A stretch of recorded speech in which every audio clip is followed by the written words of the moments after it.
نستعينه في السراء والضراء ونتوكل عليه في الشدة والرخاء، ثم الصلاة والسلام على خير خلقه وأشرف بريته النبي الأعظم خاتم الأنبياء والمرسلين سيدنا ونبينا محمد وعلى آله الطاهرين المعصومين المنتجبين. اللهم صل على محمد وعلى آل محمد. السلام عليك يا أبا عبد الله وعلى الأرواح التي حلت بفنائك. عليك مني سلام الله أبدا ما بقيت وبقي الليل والنهار، ولا جعله الله آخر العهد مني لزيارتكم. السلام على الحسين وعلى علي بن الحسين وعلى أولاد الحسين وعلى أصحاب الحسين. Sisters and brothers, Assalamu alaikum wa rahmatullahi wa barakatuh. يقول الله تبارك وتعالى في القرآن الكريم: أعوذ بالله من الشيطان اللعين الرجيم، بسم الله الرحمن الرحيم. قل هل أنبئكم بشر من ذلك مثوبة عند الله من لعنه الله وغضب عليه وجعل منهم القردة والخنازير وعبد الطاغوت أولئك شر مكانا وأضل عن سواء السبيل. Say, shall I tell you about the ones whose retribution is worse than the bad ones? They are the ones whom Allah has cursed and turned them into apes and swine. Those who worship Taghut, these are worse and far more deranged from the right path and deviated from the right path. The standard brief recap from last night, the major point that I focused upon and centered on was the issue of a little analysis about the weeping and crying and the role that it plays in our religious gatherings during Moharram. I said that there are primarily two schools. What we call the redemptive school, the one that says weeping and crying are the primary objective of these gatherings, and they have a purification in a sense that washes the sin. The second school was the one that says that we don't deny the importance of weeping and crying in these majalis, because at the end of the day, one cannot but feel the discomfort and the moral attachment to Karbala. And when one sees what has happened over there, emotionally one cannot be detached. But if we want further clarification on exactly which of these two schools, I stated that if we go to how Ahlul Bayt tried to organize it and what were the goals and objectives of organizing these majalis, we see that they organized and they used such majalis as a gathering and a platform for transformation, political awareness, agitation, social duty, Ahlul Bayt values, etc., etc. Two books that are in Arabic and they are useful if somebody wants to look at them or read them. As I indicated last night, I'm not quite sure whether they have been translated. One by مرحوم Shaykh Muhammad Mahdi Shamsuddin, واقعة كربلاء في الوجدان الشعبي, and the second one by Said Saleh Shahristani, تاريخ للنياحة الإمام الشهيد. I believe they might be online. So that's something that we can spend. Both of these scholars have addressed, they have looked at the history of niyaha and the weeping and organizations of majalis and how they have changed during the years. Now I want to go back to the verse that I recited earlier. Alaykum salam. This verse is among a number of at least 4 other verses in the Holy Quran that Quran introduces the concept of masakh, or whether it is a spiritual transformation or physical transformation.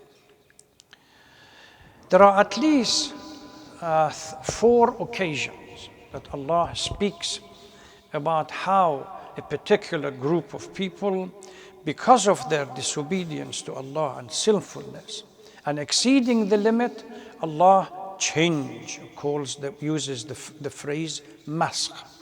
One of them in Surah Al-Baqarah is specifically about Bani Israel, verse number 65 and 66.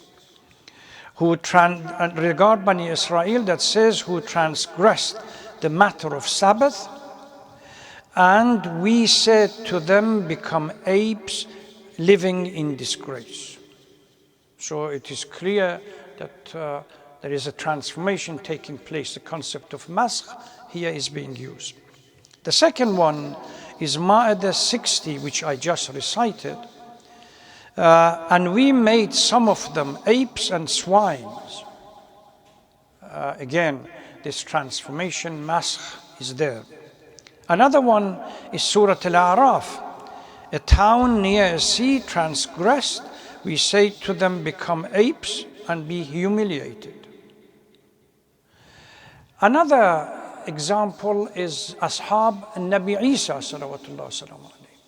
After he asks Allah for Ma'idah, Allahumma Rabbana anzil alayna ma'idatan min as-sama. They come to Prophet Isa and ask Prophet Isa, can you bring something from heaven unusual? Some kind of a ma'idah, a dish that we eat, and it somehow confirms the belief that we have in you as the Prophet. And Allah says, yes, I'm going to send. قَالَ اللَّهُ إِنِّي مُنَزِّلُهَا عَلَيْكُمْ. I'm going to send it to you, but with a warning. If after the ma'idah, this dish comes, anybody transgresses, then we are going to punish him the worst punishment. And they will be subjected to the wrath of Allah in a way that it has not been mentioned before. And according to the ahadith that we have, some of those disciples of Prophet Isa alayhi salatu wasalam, despite the dissension of Ma'idah and the dish, they still disobeyed, and this is why they were turned into some kind of animals or beasts. لا أعذبه أحدا من العالمين. Commentators of the Holy Quran have differed as to what is the meaning of masakh here in these verses at least. Are we talking about physical, real changes where Allah subhanahu wa ta'ala simply transformed these individuals from human being into swines? This is a real change. Physically changed into apes, monkeys, beasts, etc. Or is it a linguistic metaphor, an allegorical use of language, which means it's not the physical that changes, it's the soul and the heart become so detached from reality, and that the reality of these individuals are changed, they become similar to the reality of apes and so on. So they retain the human form, but their hearts and soul become so deformed and hardened.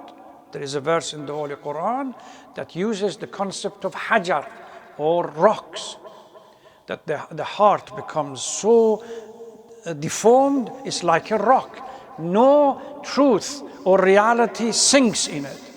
And even verse in the Holy Quran says, even in rocks, if you subject them to, say, water, sometimes they split and water comes out of them. But when it comes to the hardened heart of these individuals, nothing sinks in them. So these two schools of thoughts exist. One says that it is literal. When we talk about transformation, it is literal, that they are metamorphosed into some kind of apes and monkeys and haywanat and beasts. The second group says, no, it is the outside, the inside, the spiritual, the heart that transformed, but the physical reality outside stays. There is a story with regard to our Shia Ahlul Bayt. Ahlul Bayt for us, and a number of our other scholars that we have, they have opted for the second one. Not physical, real change, but spiritual and inner change. And they cite a number of examples. For example, Abu Hamza al-Thumali narrates a story from Imam Zain al-Abidin salawatullah salam alayhi that says, in a trip to Hajj, I was with the Imam. And I was sitting with him as he sat and watched the crowd. And I looked at the numbers and I turned to the Imam, Ya ibn Rasulillah, ma akthar al-hajij. Look, how many people have come to Hajj? Imam shook his head and said, ma akthar al-dhajij wa aqall al-hajij. The true spirits that are present here, and they are in a human form, that they really submit to the command of Allah and they understand the notion of Hajj, are only very few. The rest are nothing but noises. He said he moved his hand in front of my eyes, and now look. I looked, I saw wolves, donkeys, monkeys, dogs, all kinds of animals, but very few human beings. We have a concept in our irfan and literature, tajassumul a'mal, on the day of judgment, our amal becomes a real reality in front of us. And we become this reality outside, the amal that we have spend all our lives trying to commit it. This amal, if all our lives we have behaved like wolves, then naturally we are resurrected as wolves. If we have been beasts, then resurrected as beasts. So this concept of tajassum al-a'mal supports the argument that any kind of mask that is mentioned in the Holy Quran is not a real, it's a metaphorical or allegorical use of language, indicating once you deviate from the right path, and you continue deviating until Quran says, "Istahwada alayhim ash-shaytan," shaitan takes control, then you become detached from reality. Your heart is hardened and your spirit is changed into some kind of beast and animal.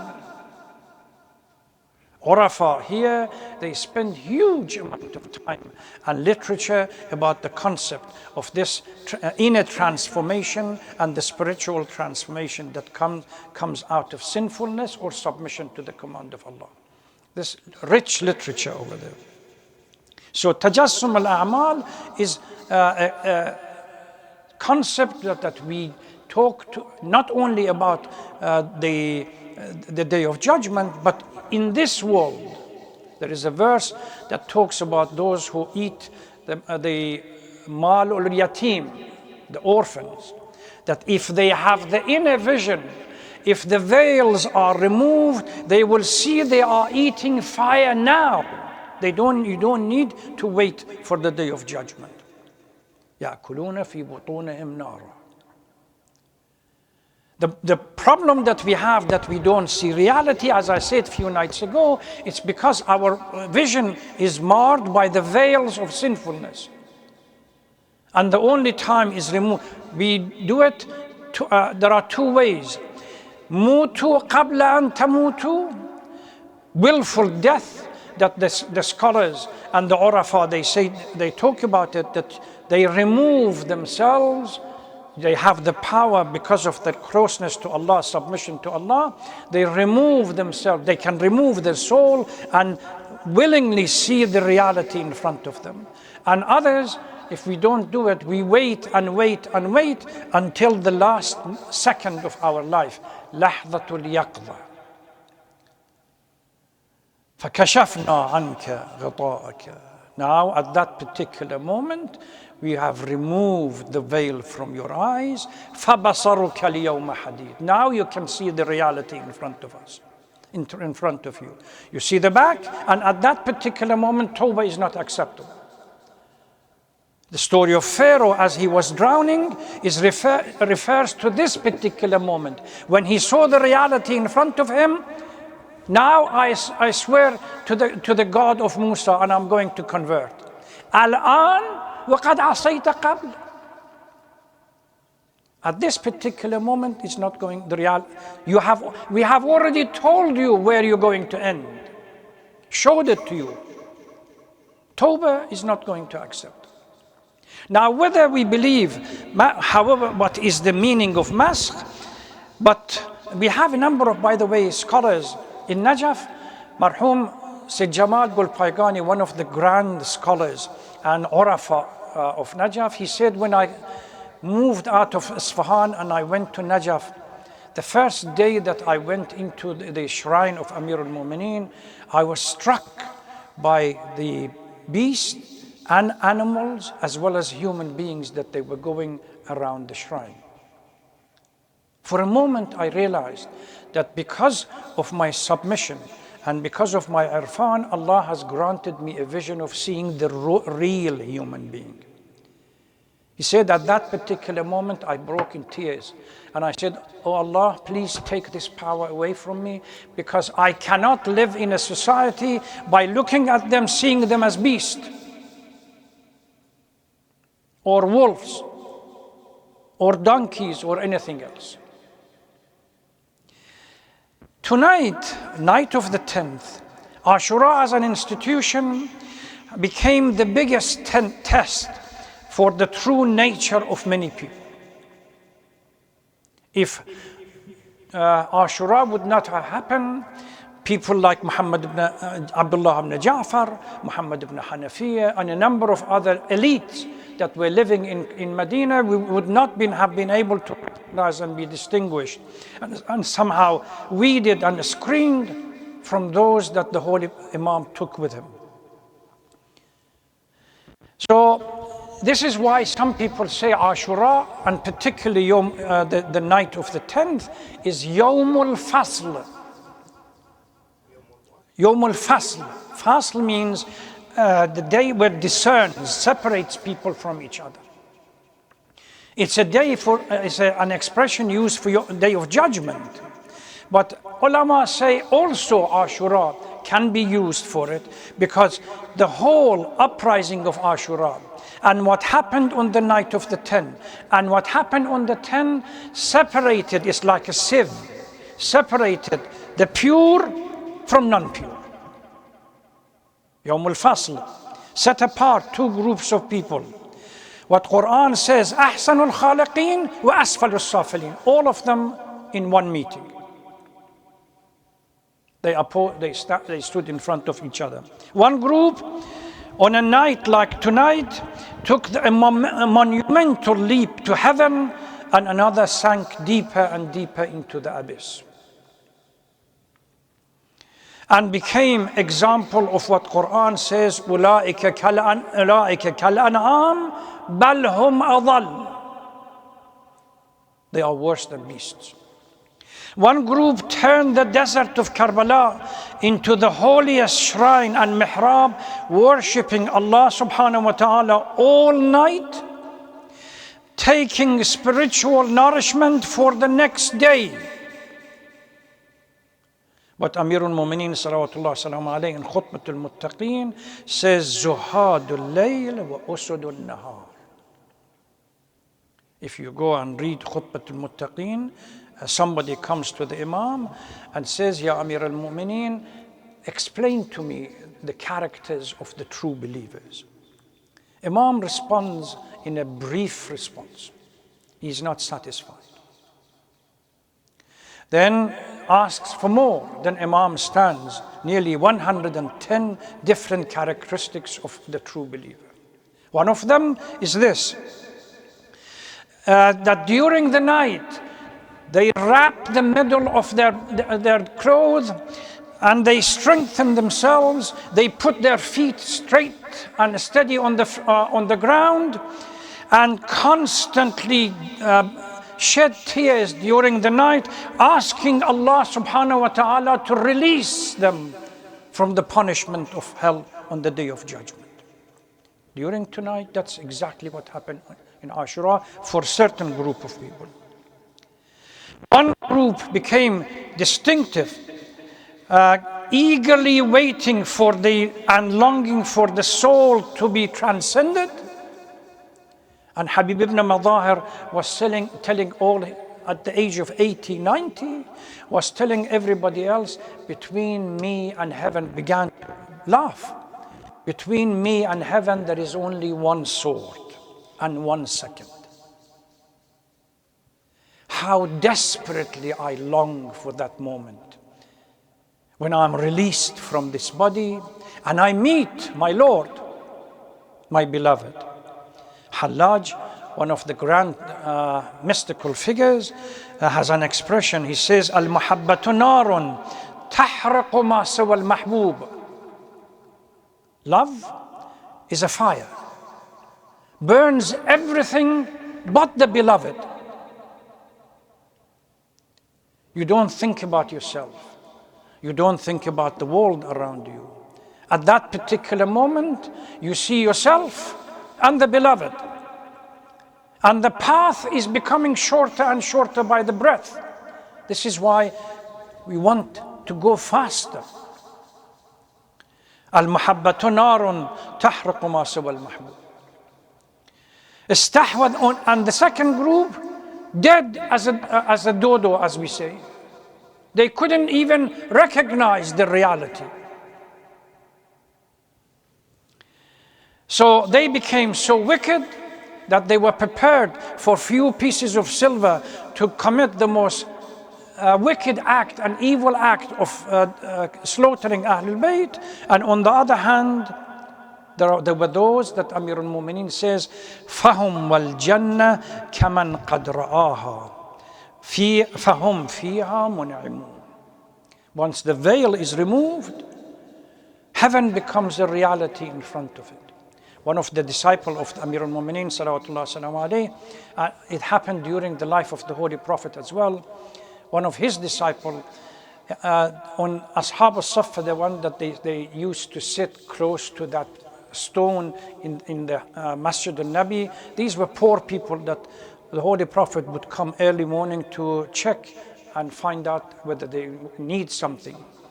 One morning came to one of these people and saw one of them distort.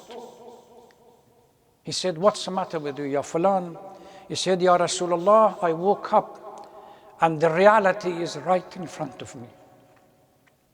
I could hear the roar of fire in my left ear, and I could hear the chirping of the bird in my right, in heaven." And a Holy Prophet says, "Tell me more." And he explains, "When I turn on my right, I can see the fire blazing. When I turn to my right, to my left, I can see heaven with everything in it." Amir al-Mu'mineen says, فَهُمْ وَالْجَنَّةِ كَمَنْ قَدْ رَآهَا. Once the veil is removed, you can see the reality of the world. So tonight, the night of Ashura brought together these two different categories of people. On a day like today, around the afternoon, Shimr with a letter comes to Kufa. And straight away to Umar ibn Sa'd. Ya ibn Sa'd, this is a command from Abdullah. Either you surrender and resign and I take responsibility of the troop, the leadership, or finish the job as quickly as possible.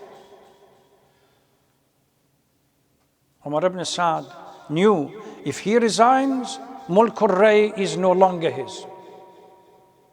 Infatuated by Mulk al-Ray so much that he couldn't do that. So he gave the command, let's move. As the army began to move, Imam Hussein salawatullah salam alayhi and his disciples sitting in the tents heard the sudden change in the sound and so on. So he sends Abu al-Fadl Abbas to go out and find out what's going on. Comes out and returns that it looks like Umar ibn Sa'd is trying to attack tonight. He says, can you go and negotiate with them one more night? Give us one more night, because we want to spend this night submitting to the command of Allah, worshipping Allah, and getting even closer, getting the sustenance that we need for tomorrow. He goes, negotiates for one night, comes back. Then Imam Hussein salawatullah salam alayhi organizes the tents and delivers a short sermon that he says, Uthni ala Allah ahsan al-thana. I glorified Allah subhanahu wa ta'ala, the best of glorification. Wa ahmaduhu ala al-sarra'i wal-dharra. Allahumma inni ahmaduka ala an akramtana bin nubuwwah. You gave us the prophethood. Wa allamtana al-Quran. And you taught us the inner meaning of Quran. وَفَقَّهْتَنَا فِي الدِّينِ فَاجْعَلْنَا مِنَ الشَّاكِرِينَ. Let's be grateful and thankful for the blessing that you have given us. أَمَّا بَعْدْ. Then turns to his followers. And he says, so far, فَإِنِّي لَا أَعْلَمُ أَصْحَابًا أَوْفَى وَلَا خَيْرًا مِنْ أَصْحَابِي. There is no one, no better and more loyal disciples than you. But yet, these people want me, not you. Turn the light off, and I will remove the bay'ah and from you, go. The historians claim between 10 to 20 people departed. See how close you come to Jannah and how you leave, you turn your back to it. A missed opportunity. And everyone that was present began to recite something or say something that under no circumstance we are prepared to leave. One thing that stands out, for me at least, when I read history, Zuhair ibn Qayn. He was Uthmani. He's the one that during the past nights I mentioned his name once or twice. On the way from Mecca to Kufa, he would avoid being in a station that was close to Imam Hussein. By accident, on one occasion, he was very close. And Imam sends the envoy to go to his tent and ask him if he can come for a conversation with the Imam. He refuses.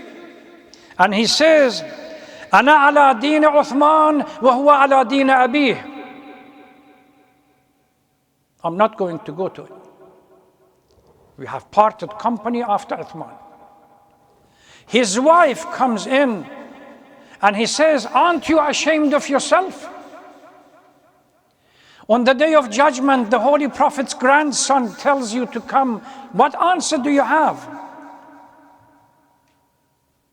Reluctantly moves and goes to speak to the Imam. Within few minutes, you see how receptive hearts. They were waiting for a spark. Yes, he was following Uthman, but that was the nature of the trend in Medina. A spark. One meeting with the Imam, comes back and tells his wife, pack everything up, I'm joining Hussein. This person that few days ago, a week ago or so, or probably more than a week or 10 days, so it says, أنا على دين عثمان وهو على دين أبيه, on the night of the 10th. Wallah law wadat, I swear by God, I wish that they kill me again and again and again, and resurrect me again and again and again for 1,000 times. But this 1,000 killing, وَأَنَّ اللَّهَ يَدْفَعُ بِذَلِكَ الْقَتْلَ عَنْ نَفْسِكَ وَعَنْ أَهْلِ الْبَيْتِ. This is the Uthmani. It says that I wish I would be killed 1,000 times. What justification Muhammad ibn Hanafiya has not to join Imam Hussein? I fail to understand. Historians began to weave after that he was sick, he was this, he was that. Abdullah ibn Ja'far is the same thing. And a few others, the elite in Kufa. Most of those who organized Qiyam al-Tawabin in 3 or 4 years after Ashura were among the elite that participated in the Battle of Siffin, Battle of Jamal, Battle of Nahrawan with Amir al-Mu'mineen. But they chose the comfort zone and stayed in Kufa. The heart, it's not the character. Now we understand when Amir al-Mu'mineen wants to get married, tells Aqil, find me a woman that the children from her, she is well known from her tribes, to give children or for the whole tribes to be fighters. Because Muhammad ibn Hanafi was not the one. And the 4 sons, Abu al-Fadl and his brothers, they come into being. All of them. On the day of judgment, on the day of Ashura, Abu al-Fadl stands in front and sends his brothers and his children and others to go first. And then we have the elite in Kufa and Medina, they kept quiet. The son of Ghasil al-Malaika, as I mentioned it a few days ago, stayed behind. So Laylat al-Ashir becomes the platform in which we can recognize 2 groups of people. One group completely deformed and masked, no reality of human being, nothing, no sensation, nothing left of them. And the other one, the pure group, small group of people, that they were fighting with each other. Historians say there was a buzz in the mukhayyam and the tents of Ahlul Bayt that night, similar to the buzz of bees in the hives. Between qa'iman wa qa'idan wa sajidan, they all were praying to Allah subhanahu wa ta'ala that the day after grant them the privilege of martyrdom. These people were those who were present. Imam Hussein also have followers that come later on and from generation to generation. Every generation, Imam Hussein has certain followers that they stand with Imam Hussein for Imam Hussein's values, ideals. They become agitators, politically not naive, politically shrewd, and understand the reality and understand where they are. At the end of the day, where is our location? Where do we stand? This group of people, they finish their job by tomorrow afternoon around 3 o'clock. The first phase of the uprising of Ashura finishes. The second phase begins, but this time the leader is not Imam Hussein, is not Abu al-Fadl Abbas, is not the male, it's the female. Zainab sallallahu alayha. Inshallah, we focus on her life, whatever we have about her and her struggle, and how without her and to a degree Imam Zain al-Abidin after recovery. The incident of Karbala, the history of Karbala would have been whitewashed as we see it today. With all these ahadith, you go back to internet and type in the history of Karbala or Ashura. Every single one, very few of them about the Shias, the rest, all of them, the blessing of Musa, the blessing of Isa, the celebration, the fast and the sweet and everything else. Bani Umayyah worked hard, Bani Abbas worked hard, Mutawakkil worked hard to raise the grave of Imam Hussein to the ground and planted weed over it. People, and put soldiers that anybody wants to go, they have to give one part of their body to be cut off. And yet people went. We haven't seen discomfort when we try to follow Ahlul Bayt. We are sitting in a comfort zone. But there are those who go through the most heinous evil, but they still remain steadfast. الذين قالوا ربنا الله ثم استقاموا. Where we are, how do we control ourselves? How do we stand in support of Imam Hussein and the ideals of Ahlul Bayt? How do we agitate about the unjust rulers? These are factors in our life that we should get involved. We ask Allah subhanahu wa ta'ala to grant us the privilege of being among the true followers of Ahlul Bayt, and also we plead to Him for the speedy return of our Imam, inshallah, and making us one of those that deserve to be among his disciples. Please recite Surah Al-Fatiha for the soul of those who have departed, and remember them in your prayers, and others who might have other wishes, other requirement, may Allah grant it to them. Thank you very much. Wassalamu alaikum wa rahmatullahi wa barakatuh.